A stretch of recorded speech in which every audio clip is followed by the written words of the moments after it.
Rights to riches 298. But as we always say, hindi natatapos sa 3 rounds ang ating game.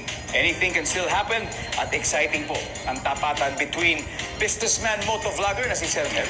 At syempre, ang 3-time world champion na si Vinkay. Let's play round